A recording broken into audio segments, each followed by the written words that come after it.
Tomorrow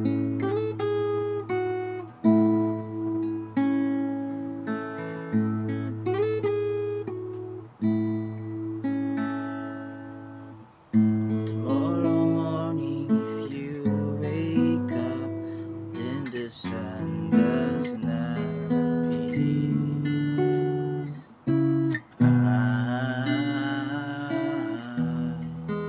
I will be here.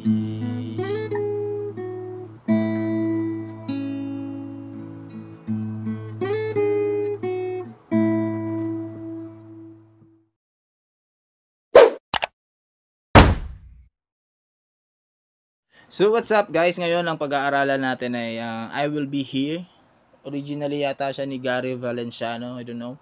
Pero ito ay sumikat ulit ngayon dahil sa movie na Through Day and Night.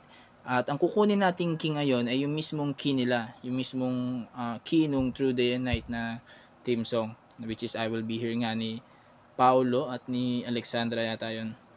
So pinakinggan ko siya at nakuha ko siya sa key of A. Nasa key of A siya. So ang magiging chords natin ay for stanza, ganito. A,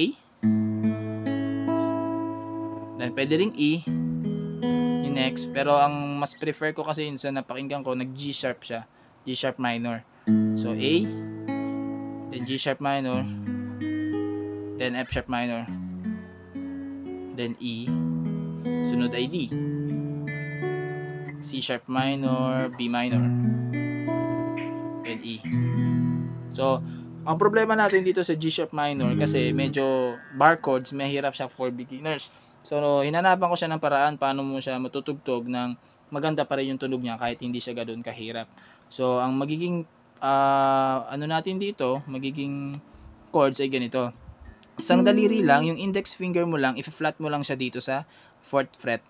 Yan, naka-flat lang siya dyan. At ang papatunugin mo lang dapat, pwede mo siyang lagyan ng force nitong kasama nitong middle finger mo. Ayan, gaganyan mo lang siya. Pwede na, yan na yung chords mo.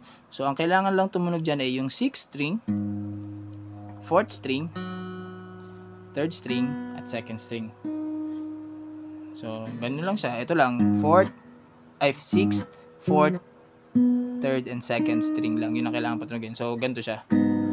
Yan. So, hindi mo na kailangan magganito. Ganito na siya. So, pag tinugtog mo siya, ganito. Then, okay? So, dito naman sa F sharp minor, gagawin din natin siyang F sharp minor 7. So, ganun din. Parehas lang kung paano natin ginawa yung G sharp minor 7. Ganun lang din. Yan. So, kung makukuha mo na siya, mas madali, isang daliri lang at makapag-focus ka kung saan mo ipipress talaga. Kung saan yung pwersa, di ba? Yan. Then, E. So, ang chords natin sa stanza ulit ay A, G sharp minor 7, F sharp minor 7, E, then D. Then, meron passing chords na C sharp minor, then B minor, then E. So, parang ganun siya. Tomorrow morning if you wake up, then the sun does not appear.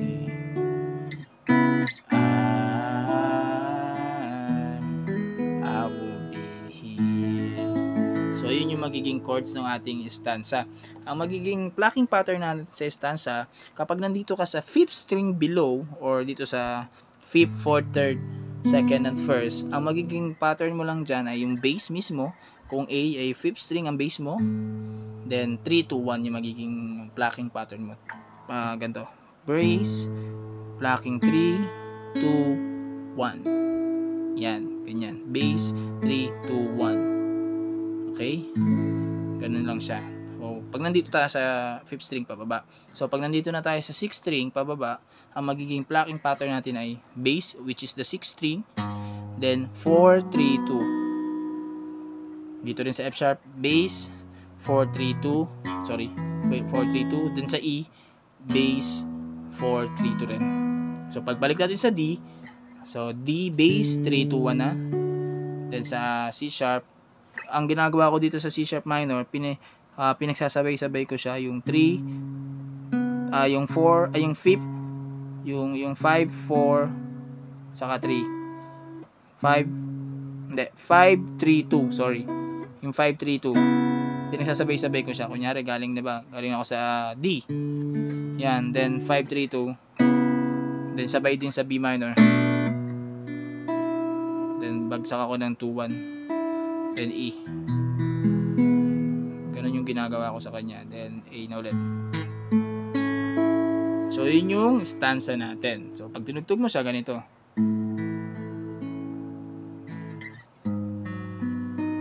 Then the sun does not appear.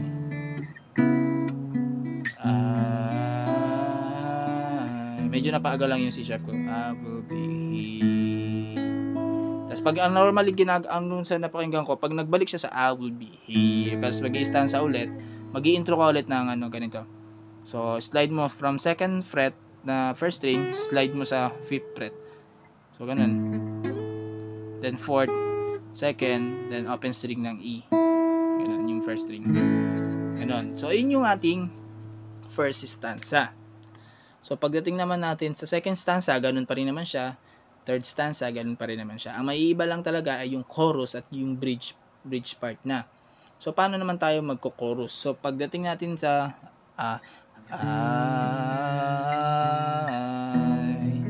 I will be A na tayo, di ba? Tapos pag magko-chorus tayo, mag-F ka. Pipindutin mo lang F. Wala ka nang ibang pipindutin, yun lang, F lang. Pwede na yun. Then I will be, then F sharp minor 7 here, then mabilis yung lipat, E. When you feel like, then ito yung medyo malayo, E flat minor. So ganito yun. Be here when you feel like being quiet. Ganun yun. So yung E flat minor ay sa 6th string. Ito, ayan. Then sunod ay yung ating yung middle finger ay nasa 3rd string, 6th fret pa rin. Yung ating index finger ay nasa 6th fret, 5th string. Then yung ating ring finger ay nasa 7th fret, 2nd string. So ganun lang siya, yan. So ito dito, tapos itong middle finger dito, then yung ating yung ring finger dito. Then kung gusto mo mas mapaganda yung tunog, pwede mo siyang lagyan ng itong pinky finger mo sa 1st string, 7th fret. So, magiging ganito yung itsura niya. Yan.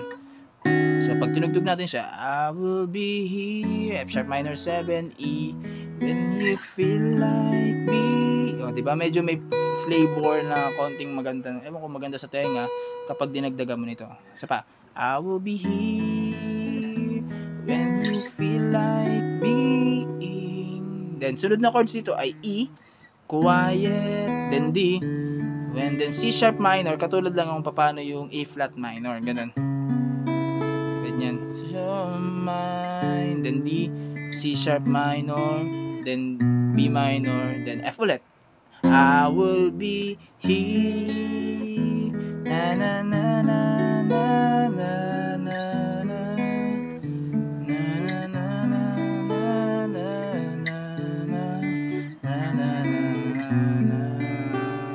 Sorry. So, I will be here. Then, intro.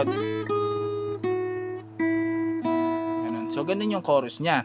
So, yung plucking pattern ko, katulad ng sinabi ko sa inyo kanina, kapag ang ating chords ay nandito sa 5th string below, pababa, ang plucking pattern natin ay bass 3-2-1. Pag nandito naman sa taas, bass 4-3-2. Pero, depende sa inyo kung gusto niyo siya dagdagan. Mas kung nagagandahan kayo sa meron pang add-on, pwede rin naman. Okay? So, pagdating naman natin sa bridge part, wala kayong kailangan problemahin kasi katulad siya ng chords nung chorus, which is F sharp minor 7. I will be here. So, F sharp minor 7, then E, be he, E flat minor, to the promise, then D, B, C sharp minor, then D, C sharp minor, B minor, na na na na. Ganun lang din yung chords nung ating bridge part. So, ang kailangan nyo lang matandaan dito, guys, ay yung plucking pattern niya, saka yung medyo paglipat, saka medyo mabilis na paglipat from E to E flat minor. Meron din akong ginagawa minsan, ginawa ko siya once pala kanina. Kung tinubukan ko lang kung maganda, pag magko-chorus ako, dito ko kinukuha yung F sharp minor. Parang form lang din siya ng E flat minor. So dito ko kinukuha yung F sharp minor. Di ba kunyari F. I will be F sharp minor, then E, when you, then C sharp, feel like being, then quiet, then D.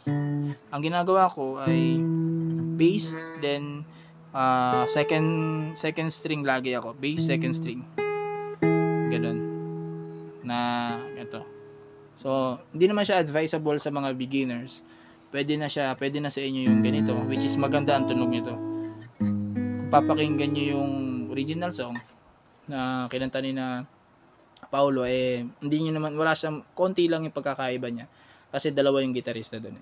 So, tugtugin na natin siya simula stanza hanggang chorus. Intro. Sorry. I will be here. Tapos pwede na kayo mag-bridge na. Bridge part niya. I will be here. Yung bridge part niya, guys, sorry ha, nawala ako sa focus. Yung bridge part niya katulad lang din ng chorus. Parang I will be here through the na na na na. Halos parehas na at katulad lang din siya ng chorus. So hopefully nagustuhan nyo, guys, at nakuha nyo siya. Alam kong gusto nyo matugtog to, at kung meron kayong comment or meron kayong gustong i-request sa akin, just comment it down below and susubukan kong aralin, then let's try kung matutugtog natin, gagawa natin ng tutorial, no?